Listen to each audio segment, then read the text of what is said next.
Hello friends, মিঠুর পাকশালায় আপনাদের সবাইকে স্বাগত।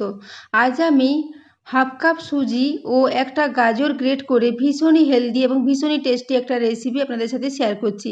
এই জন্য প্রথমেই 1 কাপ পরিমাণে জল নিয়ে নিয়েছি একটা ফ্রাই প্যানের মধ্যে। তারপর এখানে স্বাদ মতো একটু লবণও দিয়ে দিয়েছি। লবণ ও জলটা খুব ভালো মতো ফুটে গেছে।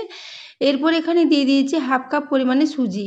সুজিটা দেওয়ার পর একটু নাড়াচাড়া করে নেব। এটা খুবই চটজলদি, মাত্র 2 মিনিটের মধ্যে একটা বেশ ডো মতো রেডি হয়ে যাবে। গ্যাসের ফ্লেমটা মিডিয়ামে রেখেছি। দেখুন, মিডিয়াম ফ্লেমে এটাকে 2 মিনিটের জন্য একটু নাড়াচাড়া করে নিয়েছি এবং এটা একটা বেশ ডো মতো রেডি হয়ে গেছে। এরপর এটাকে গ্যাস থেকে নামিয়ে নেব একটু ঠান্ডা হওয়ার জন্য। তো দেখুন, এটাকে এখন গ্যাস থেকে নামিয়ে নিয়েছি। তারপর এটাকে একটু এভাবে ছড়িয়ে দিচ্ছি যাতে এটা ঠান্ডা হয়ে যায়। এদিকে আমি আবারও একটা ফ্রাই প্যান গ্যাসে বসিয়ে দিয়েছি। তাতে এখানে 2 চা চামচ পরিমাণে একটু সরষের তেল নিয়েছি। ওই সাথে হাফ চা চামচ পরিমাণে একটু গোটা জিরে ফোড়নে দিয়ে দিয়েছি। ওই সাথে দিয়ে দিচ্ছি হাফ চা চামচ পরিমাণে একটু আদা গ্রেট করে নিয়েছিলাম। ওই সাথে 2টো কাঁচা লঙ্কাকে টুকরো করে কেটে রেখেছিলাম, সেই আদা ও কাঁচা লঙ্কাটা এখানে দিয়ে দিয়েছি। এরপর আদা ও কাঁচা লঙ্কাটাকে দিয়ে একটু এই তেলের মধ্যে দিয়ে নাড়াচাড়া করে নিচ্ছি।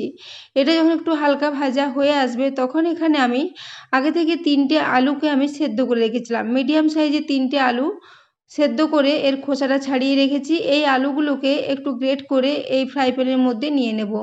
গ্রেট করে নিলে আলুটা মিশ্রণটা রেডি করতে সুবিধে হবে, সেই জন্য এগুলোকে একটু গ্রেট করে নিচ্ছি। তো বন্ধুরা, আজকের এই ভীষণ হেলদি রেসিপিটা যদি ভালো লেগে থাকে তাহলে অবশ্যই চ্যানেলটি সাবস্ক্রাইব করে আমার পাশে থাকবেন এবং পাশে থাকা বেল আইকনটি অবশ্যই প্রেস করে রাখবেন। তাহলে আমি যে কোনো নোটিফিকেশানে ছাড়ি না কেন তার সবার আগে আপনার কাছে পৌঁছে যাবে।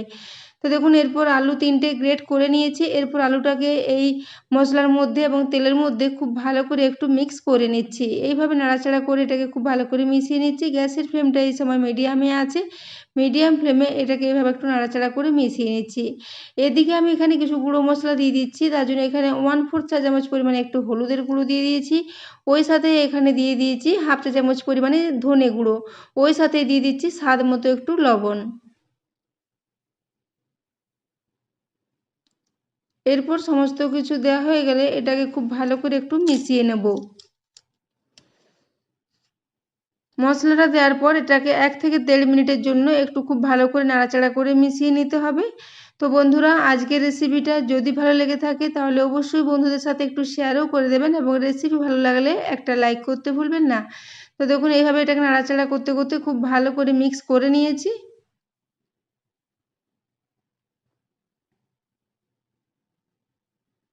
তো এটা এখন খুব ভালো মতো মিক্স হয়ে গেছে। এরপর এখানে সব শেষে আমি দিয়ে দেব চাট মশলা। এখানে হাফ চা চামচ পরিমাণে একটু চাট মশলার গুঁড়ো দিয়ে দিয়েছি। ওই সাথে এখানে প্রায় 1.5 চা চামচ পরিমাণে কসুরি মেথি দিয়েছি। কসুরি মেথি দিলে এর ফ্লেভারটা খুবই ভালো হবে। তো এরপরে চাট মশলা ও কসুরি মেথিটাকে দিয়েও খুব ভালো করে এর সাথে একটু মিশিয়ে নেব। তো এটাকে মাত্র 1 মিনিটের জন্য একটু নাড়াচাড়া করে মিশিয়ে নিলে হবে। এরপর গ্যাসটা অফ করে দিয়ে এটাকেও নিচে নামিয়ে একটু ঠান্ডা করে নেব।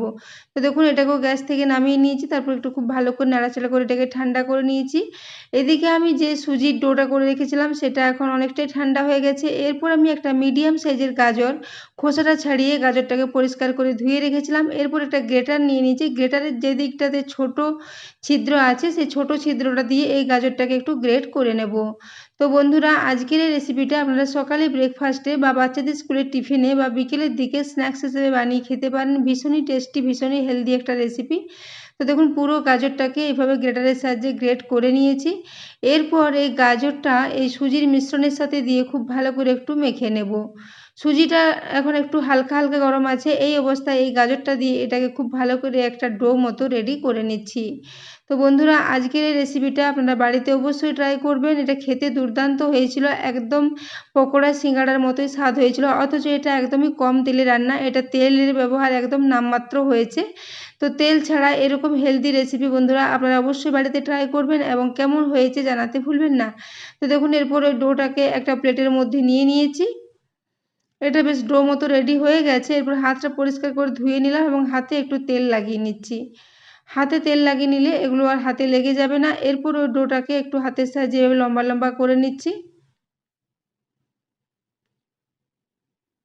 এটাকে একটু লম্বা লম্বা করে নিলাম। এরপর এর থেকে একটা বেশ ছোট ছোট সাইজের একটু লেচি কেটে নেব। খুব বেশি বড় না, সাধারণত আমরা যেভাবে রুটি তৈরি করার ডো তৈরি করি সেরকম ধরনের একটু লেচি কেটে নিয়েছি। এরপর হাতে করে এটাকে একটু গোল গোল করে নিলাম। তারপরে এভাবে একটা বাটির মতো শেপ দিয়ে দিচ্ছি।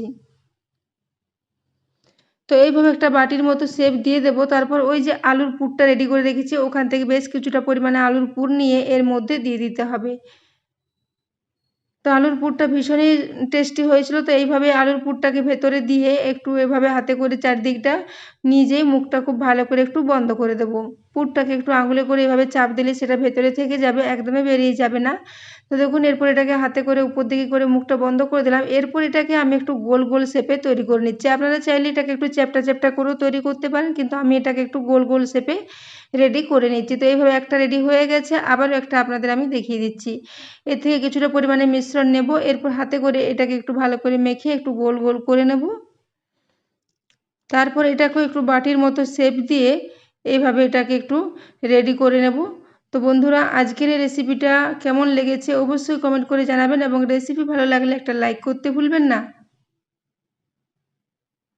তো দেখুন এরপর পুরটাকে মধ্যেখানে দিয়ে দিলাম।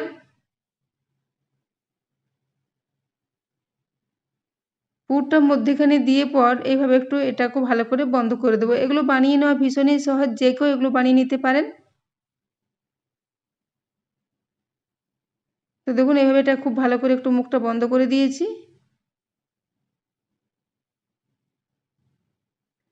তো এখন দেখুন এগুলো সমস্ত একইভাবে আমি রেডি করে নিয়েছি। তো এগুলোকে এরপর আমি একটু স্টিম করে নেব। তার জন্য এখানে একটা ছিদ্রযুক্ত থালা নিয়ে নিয়েছি, তাতে একটু খুব ভালো করে তেল মাখিয়ে নিচ্ছি।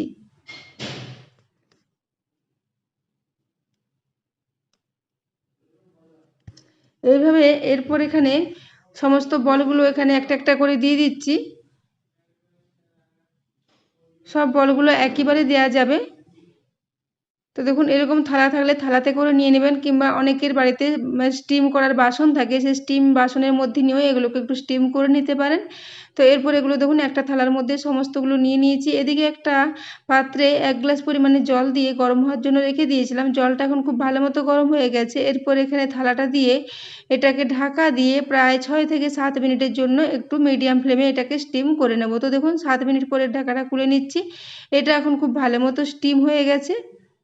তো দেখুন এরপর এটাকে নিচে নামিয়ে একটু ঠান্ডা করে নিচ্ছি। তো এটা এখন 2 মিনিটের জন্য রেখে ঠান্ডা করে নিয়েছি। এরপর এগুলোকে একটা প্লেটের মধ্যে তুলে নিচ্ছি।